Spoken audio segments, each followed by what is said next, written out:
Bismillahirrahmanirrahim. Assalamualaikum warahmatullahi wabarakatuh.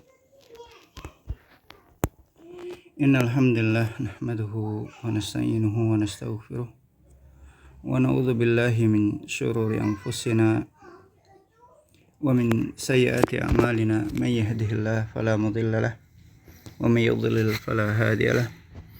Asyhadu an la ilaha illallah wahdahu la syarika lahu wa asyhadu anna Muhammadan abduhu wa rasuluh.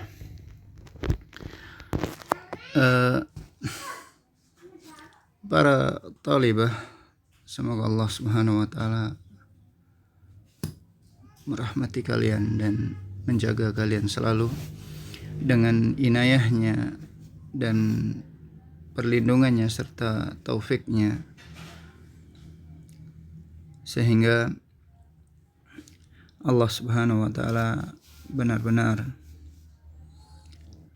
menjadikan kalian sebagai generasi yang baik dan salehah dan orang-orang yang taat kepada Allah Subhanahu wa taala, menjaga syariatnya, menjalankan perintah-perintahnya dan menjauhi larangan-larangannya. Kita lanjutkan pembahasan dari kitab Manhaj, di mana kali ini bab yang kita bahas adalah mauqiful ulama'i minat tauhid, sikap orang-orang yang berilmu terhadap tauhid. Secara asal dikatakan oleh muallif rahimahullah, innal ulama'a warasatul anbiya'i wa awwalu ma da'a ilaihi al-anbiya'u huwa at-tauhid alladhi dzakarahu Allahu biqaulihi wa laqad ba'atsna fi kulli ummatin rasulan an i'budullaha wajtanibut taghut.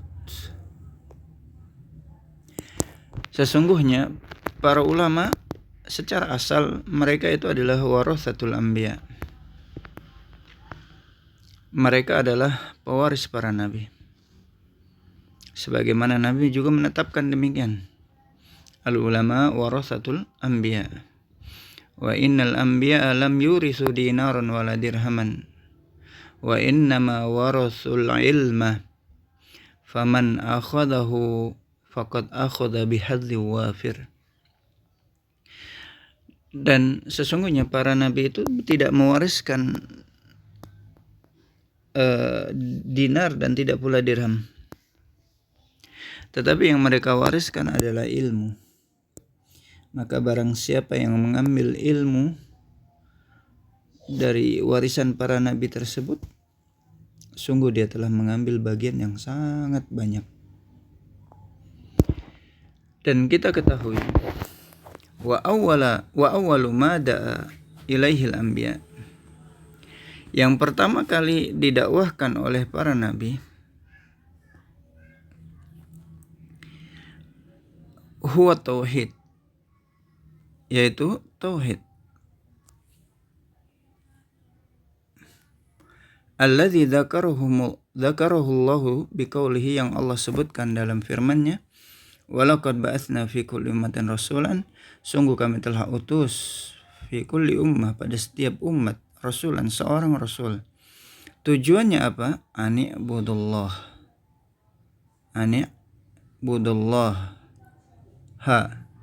agar mereka nabi dan umatnya itu menyembah Allah. Wajtanibut taghut, dan menjauhi segala sesuatu yang disembah selain Allah. Inilah sunnahnya para nabi, di mana yang pertama kali didakwahkan oleh mereka adalah mengajak manusia untuk beribadah kepada Allah Subhanahu wa taala dan menjauhi segala sesuatu yang disembah selain Allah. Karena itu mu'allif katakan wa taghutu, dan taghut itu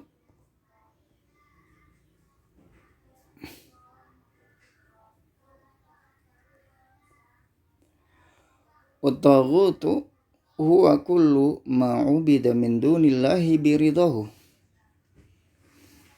Tauhid itu huwa kullu, dia adalah setiap ma'ubida, apa saja yang disembah, min dunillah, selain Allah, biridhahu, dan dia ridho dirinya disembah. Itu tauhid. Karena itu para nabi yang disembah, para wali yang disembah, dan mereka itu adalah tidak ridho dengan apa yang dilakukan oleh orang-orang yang telah menyembah mereka, maka tidak bisa dikatakan, diistilahkan para wali itu atau para orang-orang saleh dan para nabi itu tauhid. Tetapi siapa saja yang menyembah mereka, berdoa, beristighosah kepada makhluk, baik dia orang soleh atau para nabi, maka berarti dikatakan mereka adalah orang-orang yang menyembah selain Allah. Walidzalika, oleh sebab itulah beliau mu'allif rahimahullah mengatakan, walidzalika yajibu ala ulama'i ay yabda'u bima bada'at bihi rusul fa yad'un nasa ila tauhidillahi fi jami'i anwa'il ibadati wala siyama ad-du'a'u alladhi qala fihi sallallahu alaihi wasallam ad-du'a'u huwal ibadah. Rawahu Tirmidzi wa qala hasanun sahih. Walidzalika, oleh sebab itulah, yajibu 'alal ulama, wajib bagi para ulama, ayyabda'u, agar mereka memulai, bima bada'at bihi ar-rusul, dengan apa-apa yang para rasul mulai. Wajib para ulama memulai dengan apa saja yang dimulai, yang didahulukan oleh para ulama, terutama dalam dakwah. Fayad'un nas, maka wajib bagi mereka untuk mengajak manusia yang pertama kali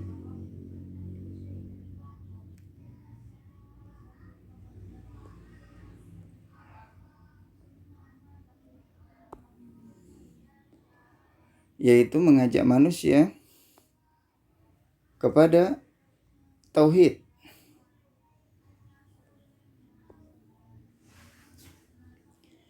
Fayad'un nasa ila tauhidillah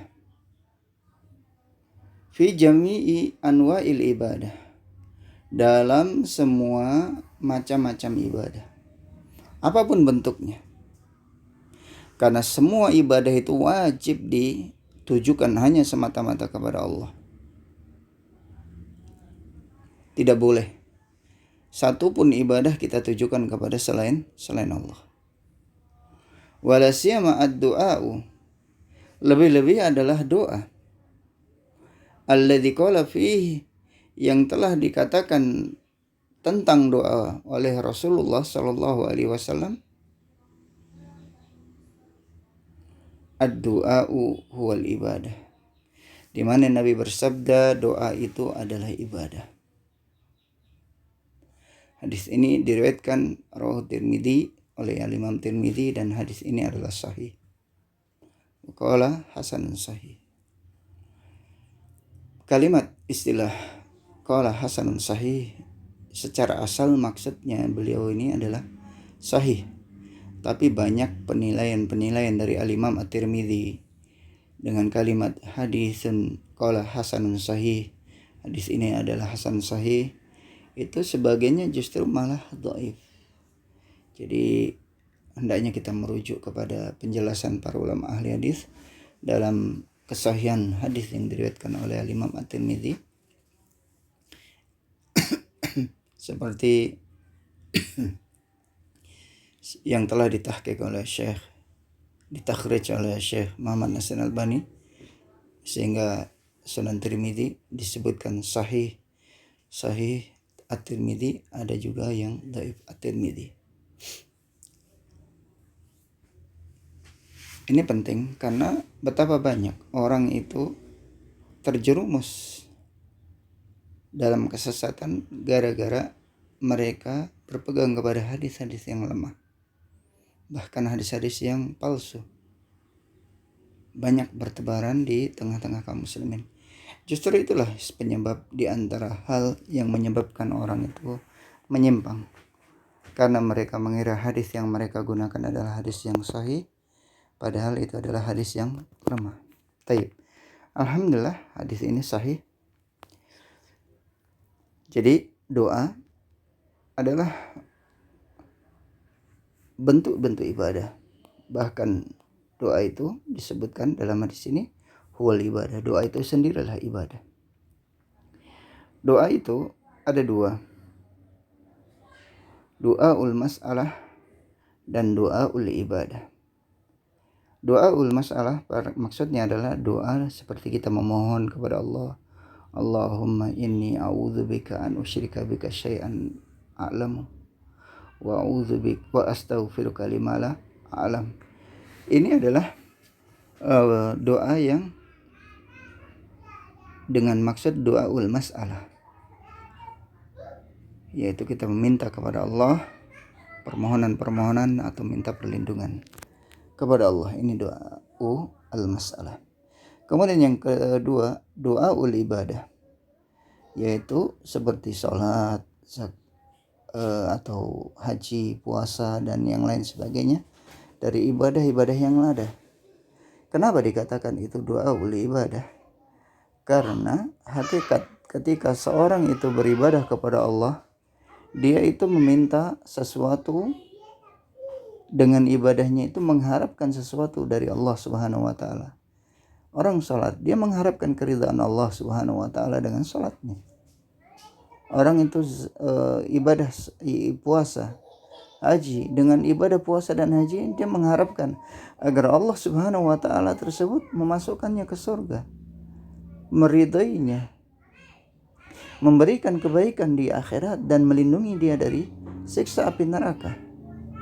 Sehingga meskipun bentuknya adalah ibadah mahdhah misalnya seperti sholat, haji, dan yang lainnya, tapi pada dasarnya tujuan dilihat dari tujuan ibadah tersebut, maka itu mengandung unsur doa, permintaan kepada Allah Subhanahu wa taala,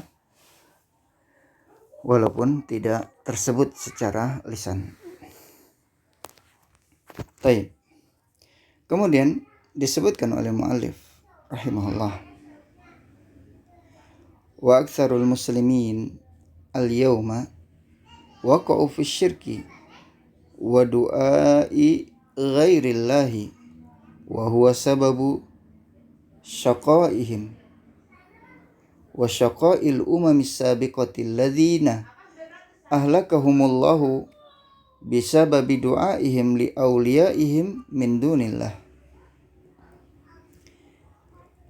Dan kebanyakan kaum muslimin al-yauma, hari ini, waqa'u fi syirki, mereka jatuh dalam perbuatan syirik. Mereka terjerumus dalam perbuatan syirik. Wa du'ai ghairillah, dan berdoa memohon kepada selain Allah. Wa huwa, nah kesyirikan seperti ini, sababu syaqaim, merupakan sebab kebinasaan bagi mereka. Wa syaqail umamil as-sabiqati, dan sebab kebinasaan umat-umat yang terdahulu. Alladzina ahlakahumullah, di mana Allah membinasakan mereka, bisababi du'aihim li awliyaihim, karena sebab permohonan-permohonan mereka kepada wali-wali mereka, min dunillah. Jadi mereka memohon kepada para wali, dan itu tentunya nilainya meminta kepada selain Allah. Maka dari itulah hal ini seharusnya perlu disikapi oleh para ulama agar mereka memiliki sikap yang tegas. Karena sebagian para ulama itu mereka tidak tegas, bahkan melegalitas.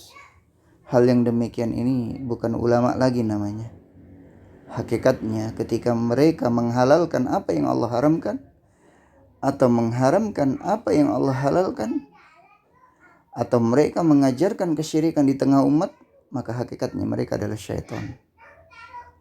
Karena Allah Subhanahu wa taala berfirman dalam hadis qudsi, dan ini disebutkan oleh Syekh Muhammad Nasir Al-Albani rahimahullah dalam silsilah hadis sahih, di mana Allah Subhanahu wa taala juga berfirman, "Inni khalaqtu ibadi hunafa." Sesungguhnya aku menciptakan hamba-hambaku itu dalam kondisi lurus, condong kepada tauhid. Fa'atatuhumus syayatin. Maka datang kepada mereka syaitan-syaitan. Faharramat ma ahlaltu. Maka syaitan itu mengharamkan apa yang aku halalkan. Wa amaruhum. Dan setan-setan itu merayu mereka ayyusyriku bi, agar manusia itu menyekutukan diriku. Malam unazzil bihi sultana, dari perkara yang tidak aku turunkan hujjah atau alasannya. Dari ini menunjukkan yang menyebarkan kesyirikan berdasarkan hadis Nabi sallallahu alaihi wasallam ini adalah humus syayatin. Meskipun mereka dinilai sebagai ulama di kalangan manusia, tapi ketika mereka lah yang menyebarkan ajaran-ajaran yang mengandung kesyirikan, hakikatnya mereka adalah syaitan. Atau ketika mereka menghalalkan apa yang Allah haramkan, waliyadzubillah. Karena itulah wajib bagi kita untuk semua menjauhi perkara ini. Demikian mungkin sebagai mukaddimah. Insyaallah kita lanjutkan setelah video ini, satu video lagi untuk masuk kepada bab mauqif al-ulama min at-tauhid wa muharabati asyirki. Demikian yang dapat kami sampaikan. Aku qouli hadza, subhanakallahumma bihamdika asyhadu an la ilaha illa anta astaghfiruka wa atubu ilaik. Semoga Allah Subhanahu wa taala memberikan manfaat. Assalamualaikum warahmatullahi wabarakatuh.